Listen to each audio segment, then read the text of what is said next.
Hello, everyone, and welcome to Global Gurus, where every Friday we explore stories of international business and speak with industry leaders operating around the world. I'm your host, Philip Auerbach of Auerbach International. Thank you for joining us. If you're tuning in for the first time, we start each podcast with a running segment called Faux Pas Fridays, where we explore a funny blooper or mistranslation that does not quite convey the professional image that your organization wants to project.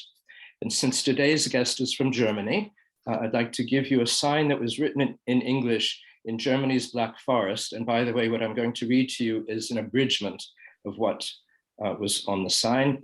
And it says, "It is strictly forbidden on our Black Forest camping site that people of different sex, for instance, men and women, live together in one tent unless they are married for this purpose." So, today's guest is Joerg Kemkes. He provides for 25 years, he's provided tax consultancy in the areas of international tax, transfer pricing, real estate taxation, and tax compliance. He's been a partner with Rueter and Partner for more than 23 years as a Steuerberater, which is similar to a US CPA focused on tax law. And he's an expert in German-related international tax matters. Mr. Kemkes' successes include representing companies in matters ranging from full tax advisory services, payroll and accounting support, up to representation before the German tax authorities. Joerg Kemkes is a founding member and managing director of Rueter Partner, Steuerberatersgesellschaft MBH. In January 2014, Rueter Partner expanded their US operations with a permanent office in San Francisco to better serve their US-based clients. And the company is primarily an international tax company that serves international clients. It serves US, British, and other foreign clients going into Germany. So welcome, Joerg. It's a pleasure to have you with us today. Thank you for having me. So before we dive in, could you tell us a bit more about your personal background, how you grew up, how you gained your global experience, and perhaps you can also elaborate on your company and what it does and how it doesn't. Sure, my pleasure. So I was born and raised in a very small town in Germany, which is situated on the River Rhine, directly where the River Rhine enters into the Netherlands, called Emmerich. Nobody has to remember this. And from a very young age, I always felt I was misplaced there. And the revelation for me was in 10th grade, we made a field trip with our school to London for 10 days. And this was for me the first time that I thought I could breathe.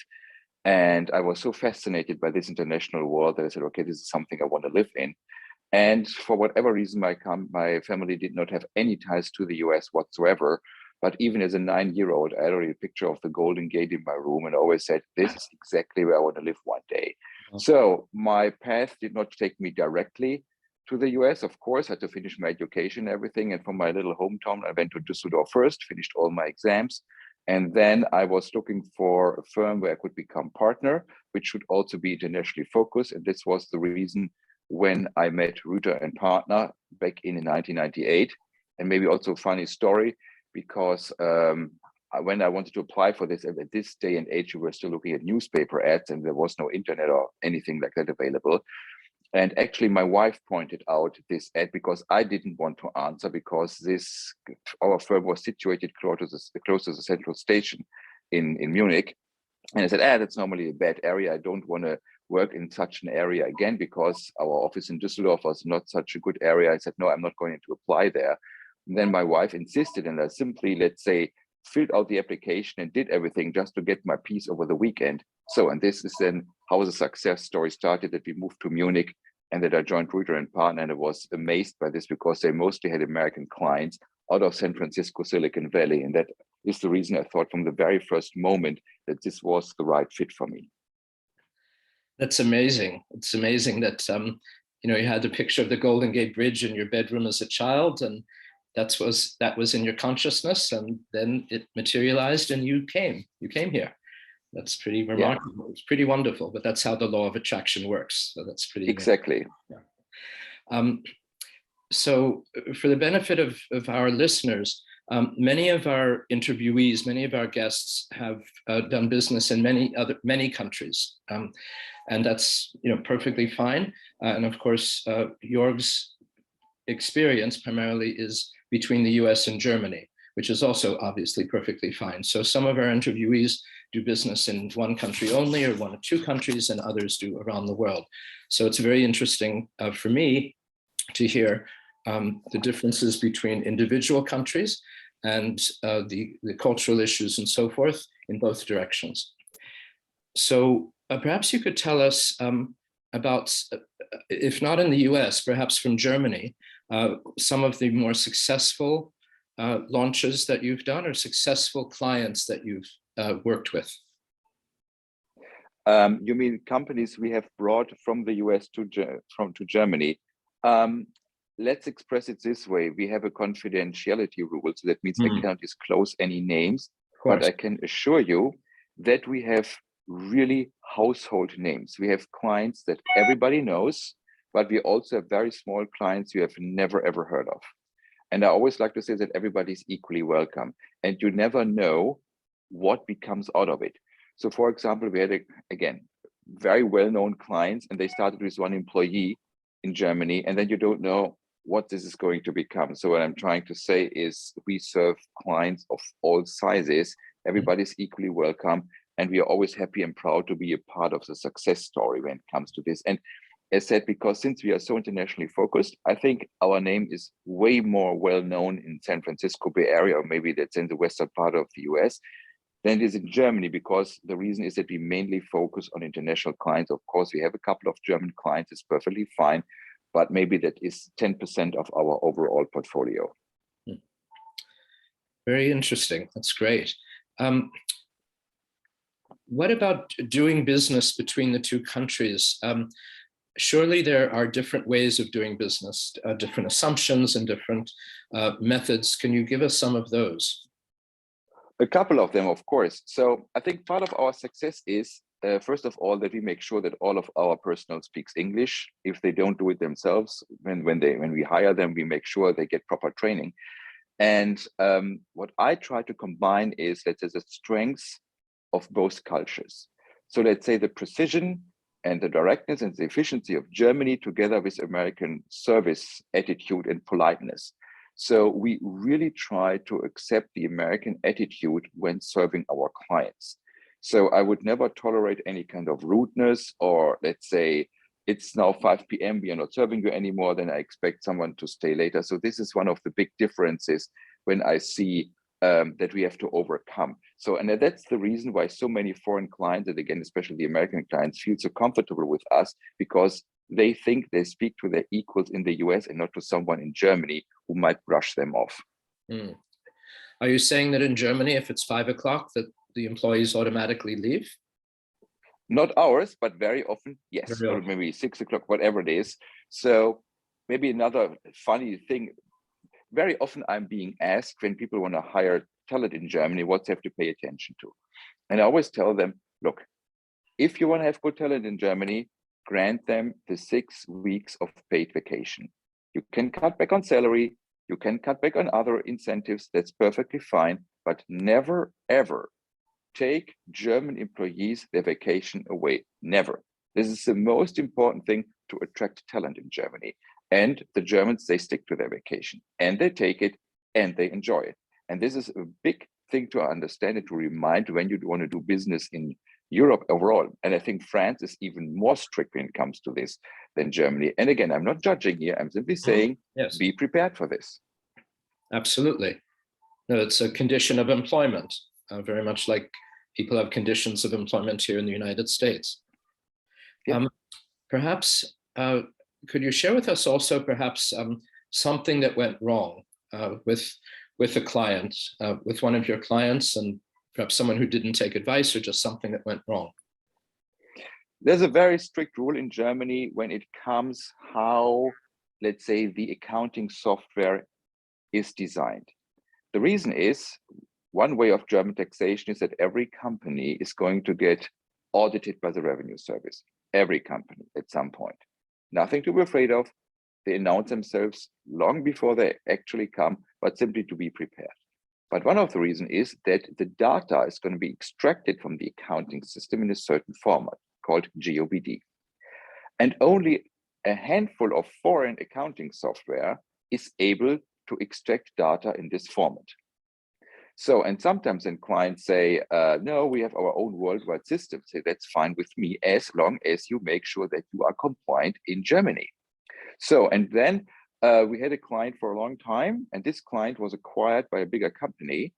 And then the new mother company actually was, let's say, in a tax audit. And the chief of accounting from our client, let's say, who changed to this bigger company, then she contacted me at some point and said, look, in our mother company, we have a huge issue. And then they were in the middle of a tax audit, which was already dragging on for nearly a year. And it was devastating because they had an accounting software which was not compliant with German tax law. And they were not just now facing penalties and taxes for corporate tax, and I'm not kidding, of 775,000 euros and more than 350,000 in VAT. So, and we then negotiated with the revenue service and we took over the client. It was a long story. It was the most expensive tax audit we ever had from the fee-wise. So they had to pay us in the end more than 50,000 euros.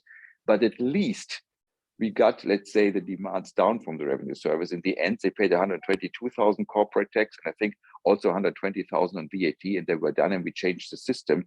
And now I can tell you, we just had 3 or 4 more tax audits afterwards, and now they are the role model client, and everybody is completely happy that it works out this way.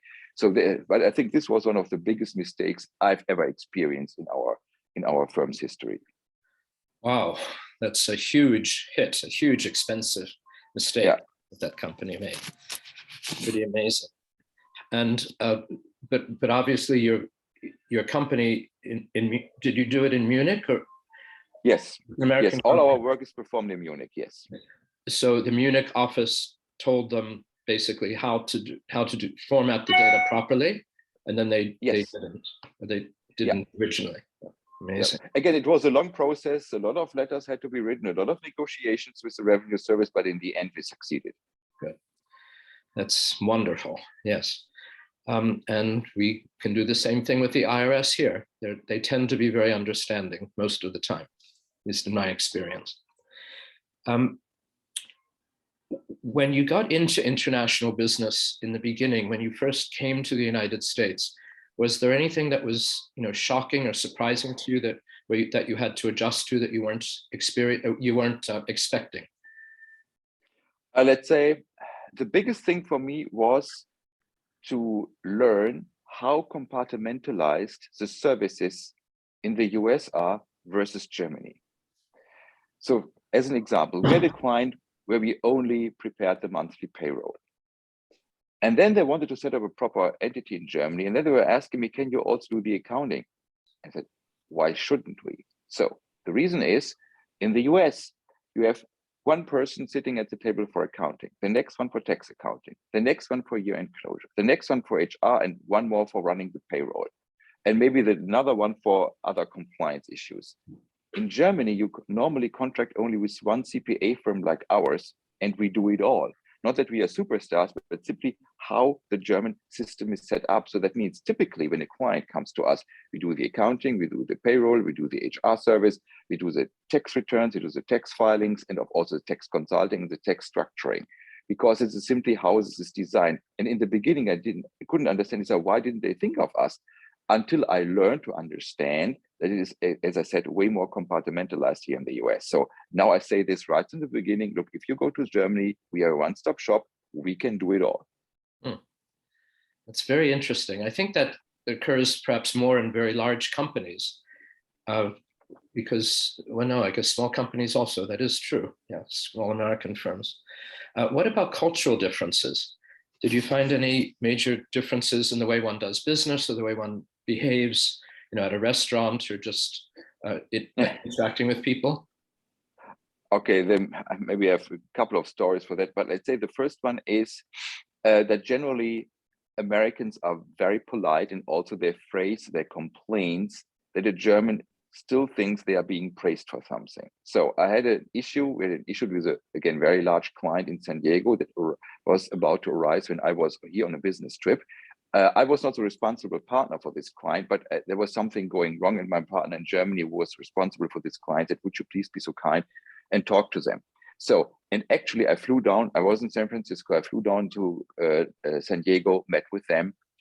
And the issue, it wasn't a big one. I think we could solve everything within 45 minutes. It was done. It was only miscommunication. But when I got back to Germany, I said to my partner, look, I said, they've been unhappy for such a long time. I'm very thankful that they stayed with us. So we talked about the issues. And then he said, I don't understand. They have always been so friendly. He said, could you please show me those emails? And I looked at the emails and I could simply say, they were complaining all over the place for at least 4 or 5 months, but they didn't understand it because it was so well written and friendly. So Germans would be way more direct when they would complain. And I said, you really have to listen what they are writing, so they are completely unhappy. So, but again, we ironed this out and everything is fine. But when it comes, when you say restaurant, you know, when you order something here, you can change whatever you order. You can add something, take something away, whatever. And a couple of years ago, I was hiking with a friend in the Bavarian Alps, and when we wanted to have dinner at some not that cheap, not very fancy, but let's say a decent restaurant, and I simply wanted to exchange, let's say, fried potatoes with potato salad, which was both on the menu. So I didn't want them to make something special for me. I just wanted to exchange one side with the other. And I asked, let's say, the service for this, and they simply said no. I said, what do you mean with no? No, you cannot exchange the sides. Excuse me. So when I see how the food is coming out of the kitchen, the potato salad and the fried potatoes, they are both in separate cups or bowls. I said, why can you not accept one bowl for the other one? I really don't understand this. And then she said, no, you have to accept it the way it is. And my friend who was sitting there was already sliding down his chair because he knew what was coming. He said, look, I'm telling you one thing, sir. I'm American and I want to understand this. And you will go to the chef now, and I want to meet him. I want an explanation why you are not able to exchange the sides. I want to have this explained. So of course I was a troublemaker. Everybody was looking at me, but I was simply not willing to accept it. I didn't ask them to prepare some potato souffle for me or something. Simply exchanging sides. That's it. Yeah. So far to cultural differences. They did not expel you from the restaurant? I think it was close. That's amazing. Did you finally get what you wanted with the change, or? Yes, in the end, they just wanted to shut me up. Absolutely of course. No. And this is something I was not willing to give in seriously. So if you have an explanation from this, fine. But as long as you cannot explain it, exchange it. That's wonderful. I guess it reminds me that when I go into American restaurants for breakfast, I never order eggs, scrambled eggs, because they always come out very soft and yellow. And when I was growing up, my mother somehow made them very brown. And if I ask the waitress or the waiter to tell the chef to make them brown, the chef has absolutely no idea what it means, how to do it, and it comes out yellow. So I've learned just don't disappoint myself, just don't order eggs in restaurants. Very yeah. So that's really funny. Based on your experience, sort of looking back over the many years you've been in the United States, if you could give your past self, perhaps when you were a child or before you came here, some current advice, what would you tell yourself?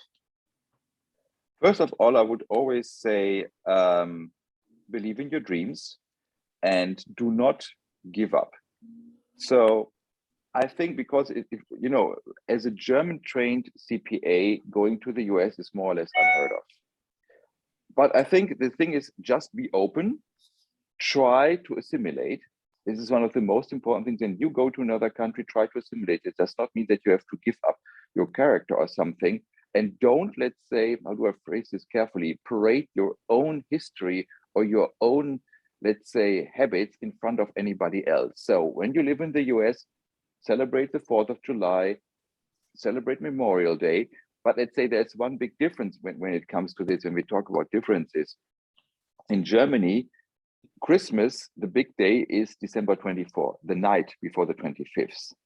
So this is something I would never be able to give up because this was exactly the way I was raised all those years, and same thing like for my wife. So it is December 24th. That's it, when we have our big Christmas event. But this does not change my character. This is not something I parade in front of people, but this does not mean that I have to deny it. But with other things, so for example, especially last year, we had a big invitation for the 25th. Accept this, be nice to this, but this does not mean that you have to give yourself up, but try to assimilate, don't offend anyone, and be open for the culture that you want to fit in, let's say, and being accepted. That's wonderful. It's very, very good. You know, it reminds me also of, say, the Russian Orthodox, the Greek Orthodox. Their Christmases or their Easter is about a week after the Catholic and Protestant ones. So it's just similar in that way. And let's say, to be prepared for this, I always say, get all the information you can, prepare yourself for this. And I think preparation is the key to everything. And I try to be at least 85 to 90% prepared, because there will be surprises. There will always be surprises. But when you have prepared for the 80 or 90%, then you have enough bandwidth and time to prepare on the, let's say, unforeseen 10%. When you say prepare, what do you mean? Prepare for what? Learn about the culture. Learn about, let's say, what's different, let's say, with when it comes to electricity, especially what's different in healthcare, which is huge when you compare the difference in healthcare between Germany and the US. And again, I am not judging, because I don't think that the American healthcare system is as bad as anybody says, but for sure, the German one is not as good as anybody says. It's simply how you navigate this. Yeah, that's very good advice. Really, very good advice and very good insights. Thank you. So what do you do in your non-business time? What do you do what gets you excited? What do you like to do? You mentioned hiking. Is that something you do in the US as well? Yes. So let's say, first of all, that sounds maybe, I don't know, like bragging, but I really like my job. I really like what I'm doing. I always wanted to do this. Some people might think it's boring, but let's say it's a mission for me to make an expansion into Germany easy, let's say lean, and maybe hopefully a pleasant surprise. And I'm very happy when my clients are happy afterwards. And I like dealing with my clients. Besides this, yes, we have a dog who I love very much, and he's the best dog in the world. And I think the most dog owners will say this about their own dog, but this is perfectly fine. And we like to spend time with him and go on hikes. And at least once a day also, I like to play frisbee with him in the backyard to make him happy. And I also like to read a lot. And this really, let's say, gets my mind off things and to concentrate on other things. And I think when people read a lot, they have way more empathy and way more insights. And maybe they are less rude because they try to understand things. And let's say this is maybe a cliche, but I really wish I would have a little bit more time to play golf. I'm very bad at it, but it's fun. It's outside. It's fun to be outside with friends and people and being in nature. But this is the only thing I would like to have a little bit more time for. That's wonderful. I guess it reminded me of another question I wanted to ask you, which is about success. And I presume you feel that the branch that you've started in the US, which was back in, I think, 2014, is successful. What do you think is one key that made it successful, or one key to your personal success? I think it's about understanding the culture. And the thing is, look, when someone wants to expand to Germany from the US, it's a foreign country, it's a foreign culture, and very often people have no clue what to do. So what I try to do is to explain in basic and plain language, maybe even with examples, what's about to happen. And I tell them very straightforward how we are going to do this. Again, in an easy fashion, so that they understand this. Look, it's the same with you. When you go to a doctor, you know that this doctor is very well educated. And when he's explaining a procedure to you, he can maybe use very fancy words to make himself more important. You will look at him in awe and you will have no idea what he's talking about. Right. That's true. Yeah, but the next one might be able to explain it in very easy words. And I always tell my staff members, if you cannot explain to a 5-year-old, you didn't understand it yourself. So again, what I try to do is to take the complexity out of it and make it very easy and tell them step by step what we are going to do. And I think this is something what people then value, and of course, to deliver afterwards and make sure that everything runs smoothly. So I want the German operation to run so smoothly that you can focus on your success, on your business, but not on the administrative side of this. And I think, and we are the only German CPA firm, at least west of the Mississippi. And it's not that difficult to find a German lawyer, but I haven't met another German CPA in this area. So, and I think that makes us a little bit of unique. But again, my main mission is also for the success to explain everything, to break it down into single parts and make it very easy and understandable how to expand into Germany. That's truly wonderful. I love that approach because I very much like it also when steps are broken down easily and things are very clear. What I find very often is, especially from programmers, or especially getting some instructions, step one is always missing, or usually missing. Or step two is not quite clear. It's sort of the equivalent of make sure your computer is plugged in or make sure your computer battery is charged. And they often assume that you know that without stating it. And it's a very, very interesting approach for what you're saying. It's sort of like, how do you explain to a child how to wash his or her hands? And if you break it down into very simple steps, then it becomes very clear. So I tell people in my company that I'm the target idiot. If I can understand something, anyone can understand something. So make it very simple for me. And actually, that's something I also say very often. So I have no idea. And I'm not afraid to admit that I have no idea. I always say, look, there's a couple of things I can do very well in my life. And I know that I'm very sophisticated in this. But let's say 90%, I have no clue what it is. And so explain it to me that I know what it is and I'm not afraid to ask. Yeah, good. And that's the key also, I think, to business success as well as international success is if you don't know something, ask. And obviously, yes, politely, but you still ask.